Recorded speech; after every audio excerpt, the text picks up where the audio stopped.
ఆయన ఈ వేద ధర్మాన్ని ముందు ఆయనకు ఎట్లా తట్టింది అంటే, శివరాత్రి రోజు జాగరణ చేస్తుంటే వాళ్ళ తండ్రి వాళ్ళు వీళ్ళు అందరూ కూడా అక్కడ భజనలు చేస్తూ ఉండినారు ఉపవాసంతో. అయితే అప్పుడు అందరూ చేసినాక అయిపోయినాక సగిరిపొద్దయింది. అప్పుడు అందరూ నిద్రపోతున్నారు. కానీ ఈ దయానంద సరస్వతి అప్పటికి 14 ఏళ్ళ పిల్లోడు. అయితే దేవుడు వస్తాడన్నాడు, ఈశ్వరుడు ఎట్లొచ్చాడు చూడాలని నిద్రపోకుండా మేలుకొని ఉన్నాడంట. మేలుకొని ఉంటే ఎంతసేపు ఉన్నా రాలేదంట. ఇంకా పొద్దుపోగా ఈ ఎలుకలు కొన్ని పైన కన్నాల్లో నుంచి ఆ గుడి మెట్లలో అక్కడ ఇక్కడ తిరుగుతూ వచ్చి ఆ లింగం మీదకి పెట్టిన పదార్థాలు తినుకుంటూ అక్కడ కొంత రెట్టలు వేసుకుంటూ, అంటే మలమూత్రాలు వదిలేస్తూ ఈ విధంగా ఎలుకలు తిరుగుతున్నాయంట.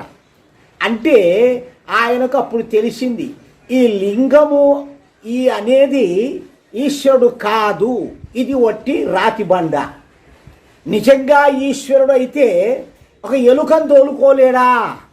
నిజంగా ఈశ్వరుడు అయితే ఇంత తొట్టు ఎచ్చంటే తన మీదికి ఎక్కి ఎరిగి తోలుకోలేడు. ఇది కాదు, ఏదో ఉంది. ఈ సృష్టికి నియామకుడు, ఈ సృష్టిని తయారు చేసింది, ప్రతి ప్రాణిని పుట్టించినది, చేసేటటువంటి ఒక శక్తి ఉంది. అదియే దైవము, అదియే ఈశ్వరుడు. ప్రతివాడికి చావు తప్పదు, ప్రతివాడి మరణిస్తున్నాడు.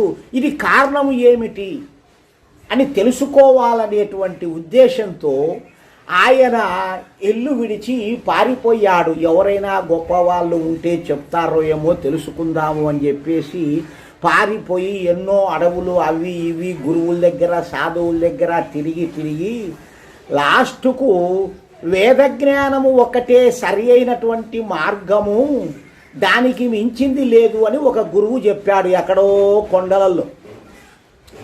అంటే ఊర్లలో లేరన్నమాట.